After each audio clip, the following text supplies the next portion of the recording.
toute l'équipe là? Voilà, c'est toute l'équipe.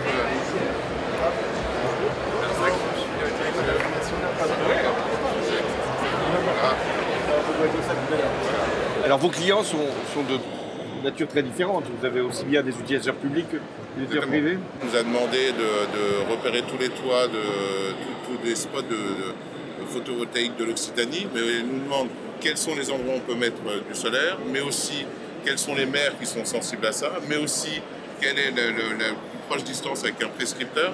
En fait, on identifie des objets, des acteurs, des événements pour créer des services innovants et finalement vendre de manière différente. C'est-à-dire, par exemple, on peut dire quelles sont les 1000 meilleures rues à rénover en France.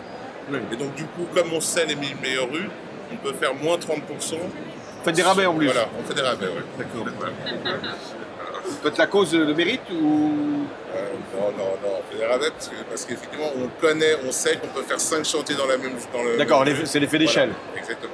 Qu'est-ce qui vous avait poussé, vous, à vous lancer comme ça à la suite d'Obama et de lancer la France vraiment dans ce mouvement d'ouverture des données?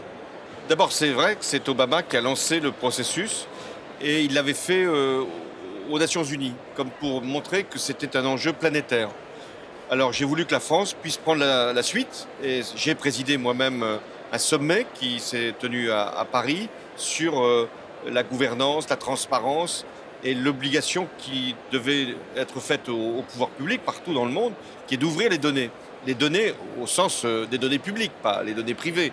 Donc les données publiques, et de façon à ce que, à travers ce matériau qu'on allait mettre à disposition des entreprises, des acteurs publics ou privés, il puisse y avoir des services qui puissent être proposés et des actions qui puissent être d'intérêt général à travers la mise à disposition de ces données. Les données, c'est quand même une richesse qui peut être privatisée, ça c'est quand même aussi un risque, qui peut être captée par les États parce qu'il peut toujours y avoir la crainte qu'il y ait une mauvaise utilisation ou même que la démocratie puisse s'emparer de ces données.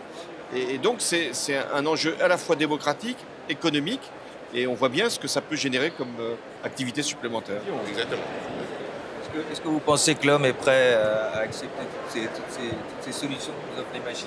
Est-ce qu'on ne fera pas la limite? Parce que maintenant qu'il y a l'open data qui nourrit, qui est le fuel de toutes ces entreprises. C'est l'origine des deux. De l'intelligence artificielle. Il y a l'intelligence artificielle aujourd'hui qui s'empare de ces données et qui les retravaille et qui propose des solutions. Non, je pense que le citoyen n'est pas prêt à accepter que des données puissent servir à des fins purement commerciales. C'est-à-dire savoir que notre propre comportement pourra générer du profit à d'autres. Ça, c'est disons, pas forcément facile à accepter. En revanche, tout ce qui peut, grâce à cette publication de données, permettre une amélioration de la vie et une réduction des coûts, parce que c'est en définitive ça qui peut se produire.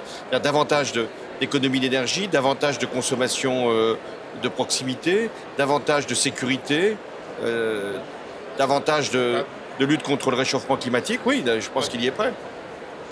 Merci encore. Merci. À bientôt. Hein. Bon, je salue toute l'équipe. Alors, Merci. toute l'après-midi. Voilà.